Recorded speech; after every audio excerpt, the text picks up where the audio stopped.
हम Indian society में profession की बात करते हैं तो हम सबके दिमाग में सिर्फ एक चीज आती है, इज्जत वाली नौकरी और मेहनत का पैसा। लेकिन इसी सोसाइटी में एक ऐसा भी प्रोफेशन है जिसको सबसे ज्यादा गिरी हुई नजरों से देखा जाता है और हमारे हिसाब से ये लोग 2 कौड़ी की भी इज्जत डिजर्व नहीं करते हैं। और ये प्रोफेशन कुछ और नहीं, ये प्रोफेशन आज के टाइम पर आप जो सोचते हैं ये उनमें से बिल्कुल अलग है। इस प्रोफेशन का यूज किया जाता है सारे क्राइम्स और स्कैम्स को कमिट करने के लिए।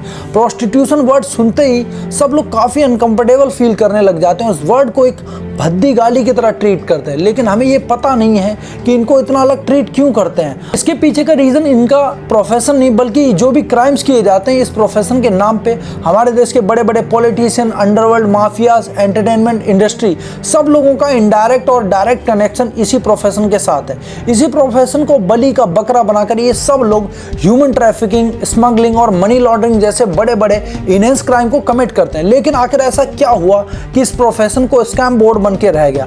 ऊपर से जो आप देखते हैं सिर्फ एक टिप ऑफ द आइसबर्ग है, जो आज हम इस वीडियो में जानेंगे आखिर क्या है और इस प्रोफेशन का कड़वा सच और क्यों आज भी लीगल प्रोफेशन की तरह इसे ट्रीट किया जाता है।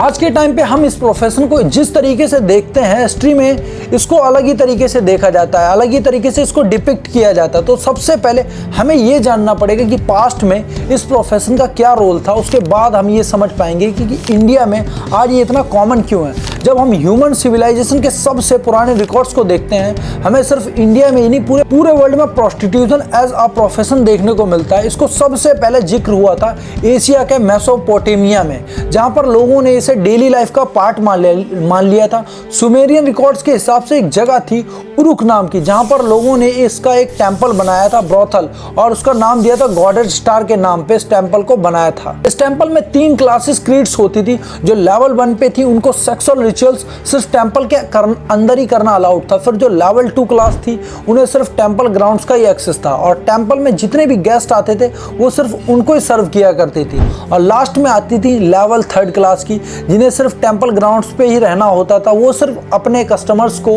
रोड से ही ढूंढ सकती थी, उनको टेंपल के अंदर जाना अलाउ ही नहीं था। और एशियन ग्रीस में इन चीज़ों को हाईलाइट किया गया और यहाँ पर मैन और वुमेन दोनों ही इस प्रोफेशन का पार्ट थे। बस उन्हें कुछ रिस्ट्रिक्शंस होते थे कि नॉर्मल लोगों से अलग कपड़े पहनने पड़ते थे और टैक्सेस भी पे करने पड़ते थे।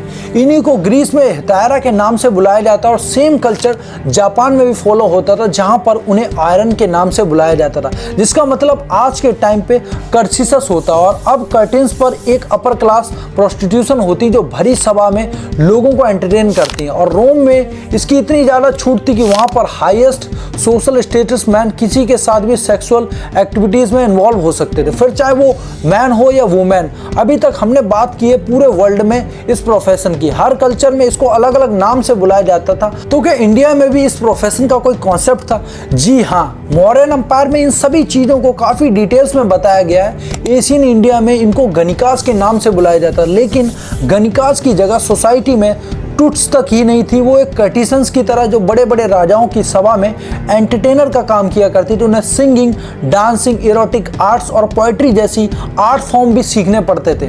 वो ज़्यादातर एक वेल्थी फिगर की तरह देखी जाती थी, लेकिन उस टाइम पर भी सोसाइटी ने उन्हें शादी करने की, कुलबंदी बनने की परमिशन नहीं दी थी। अब मॉडर्न एम्पायर के बाद में देवदासी सिस्टम भी इस प्रोफेशन का जिक्र करता है। अब देवदासी का मतलब होता है फीमेल सर्वेंट ऑफ गॉड।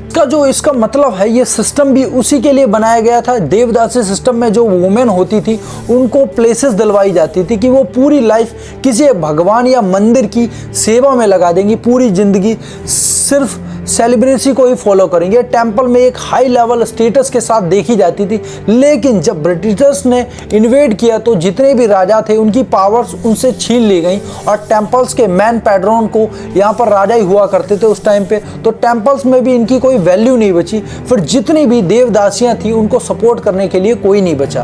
तो फिर अपने सर्वाइवल के लिए उन्होंने खुद को एक प्रोफेशन से एसोसिएट करना शुरू कर दिया। ब्रिटिशर्स ने देवदासी सिस्टम को पूरा बैन कर दिया था। इसके बाद आता है मुगल टाइम, और उस टाइम पर प्रोस्टिट्यूशन को तवायफ नाम से मशहूर थी।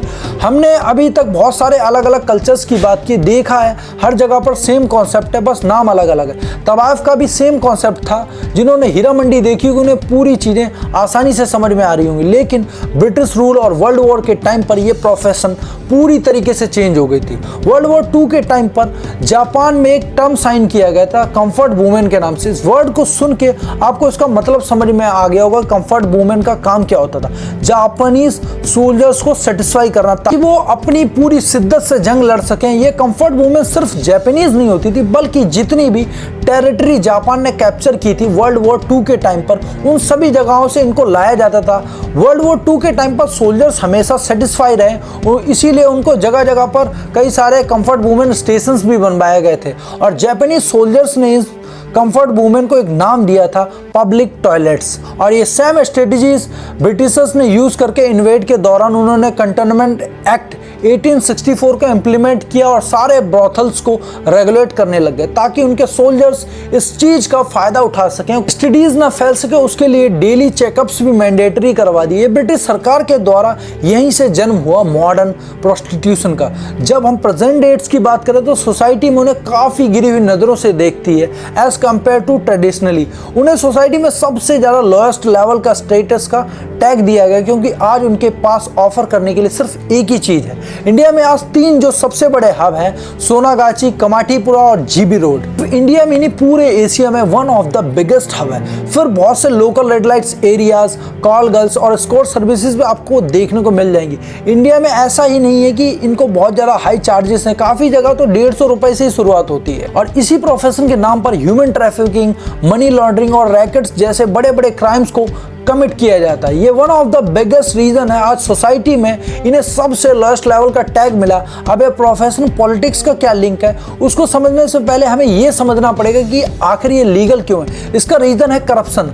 इस प्रोफेशन के साथ इंडिया की हर वो इंडस्ट्री जुड़ी हुई है जिसको आप इमेजिन भी नहीं कर सकते हैं। अब अंडरवर्ल्ड कनेक्शन की बात करें तो दाऊद इब्राहिम का नाम सबसे पहले आता है। दाऊद इब्राहिम इस प्रोफेशन में हमेशा से इंटरेस्टेड था, क्योंकि ये one of the easiest method है स्मगलिंग, और एक टाइम पर पूरा कमाती पूरा दाऊद के अंदर ही आता था। और काफी सारी रशियन गर्ल्स की ट्रैफिकिंग भी यहीं पर होती थी, जो कि आसानी से 25,000 से 1 लाख तक चार्ज किया करती थी। सिर्फ एक रात की अपॉर्चुनिटी को देखकर रशियन अंडरवर्ल्ड के साथ टाई हो गया था दाऊद इब्राहिम के साथ ही। आप सोच रहे होंगे कि अंडरवर्ल्ड और प्रोस्टिट्यूशन तो ठीक है, सब पॉलिटिशियंस कहां से आ गए इन सब में। सबसे बड़ा ट्विस्ट यही है कि ये चीज एक दूसरे से लिंक्ड है। हर इलेक्शन में मैन फंडिंग और रिसोर्सेज मोबिलाइजेशन अंडरवर्ल्ड के कनेक्शन से ही होती है। प्रफुल्ल पटेल इकबाल मिर्ची का लिंक का जो केस था, ये वही दर्शाता कि कैसे बड़े बड़े पॉलिटिकल फिगर्स दाऊद के साथ प्रॉपर्टी डील्स में भी शामिल थे। मनी फनी लिंक के लिए एक ऐसा ही केस नहीं बल्कि बहुत सारे केस हैं।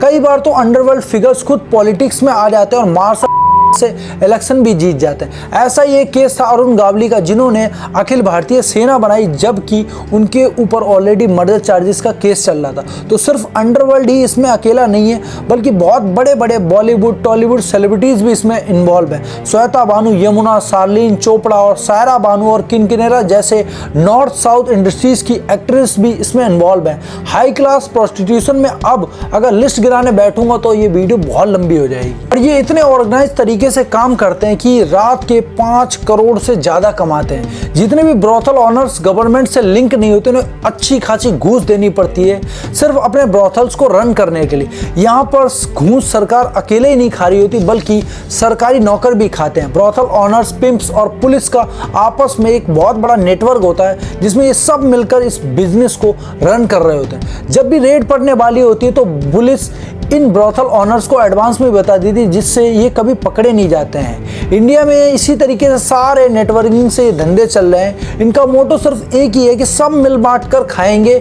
आप जितनी भी न्यूज़ सुनते हैं कि किसी भी सैलून या स्पा में रेड पड़ गई है, उस होटल में रेड पड़ गई है, ये तभी वो पड़ती है जब उन्होंने टाइम पर अपनी फीस जमा नहीं की होती या फिर इलेक्शन नज़दीक होने पर अपोजिशन के वोट छीनने होते हैं। तो आप समझ गए होंगे, आप लोगों को समझ में आ ही गया होगा कैसे इंडिया में सारी चीज़ें एक दूसरे से लिंक्ड है। और इस वीडियो का सबसे बड़ा सवाल आखिर ये लीगल क्यों है? तो इसका जवाब ये है, ये इसलिए लीगल है क्योंकि इसमें गवर्नमेंट का फायदा है। प्रोस्टिट्यूशन का सबसे बड़ा कंज्यूमर वो खुद सरकार है। सिर्फ कहने के लिए लोगों ने इमोरल ट्रैफिकिंग एक्ट्स जैसे लॉ बना रखे, लेकिन हम सबको पता है कि हमारे देश में लॉ मेकर्स ही सबसे बड़े लॉ ब्रेकर्स हैं। अगर आपको ये वीडियो पसंद आई है तो ज़्यादा से ज़्यादा इसे शेयर करें और लाइक करें और अपने विचार जरूर कमेंट में बताएं, ताकि हमें मोटिवेशन मिल सके और हम और ऐसी वीडियोज़ आपके लिए ले आ सकें।